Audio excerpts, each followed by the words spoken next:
ডায়ালিসিসের পদ্ধতি স্থায়ী করা হয়। এখন আমার একদিন পর একদিন ডায়ালিসিস চলে।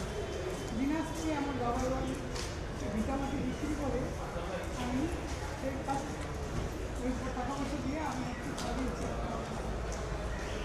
আমি সব সত্য বলছি, আর যে আমার পরিস্থিতি করতে বাধ্য করছে সে দুদিন তার মিথ্যাকে সত্য বলে আমার উপর একটা চাপিয়ে দিয়েছে। সম্পর্কে আপনার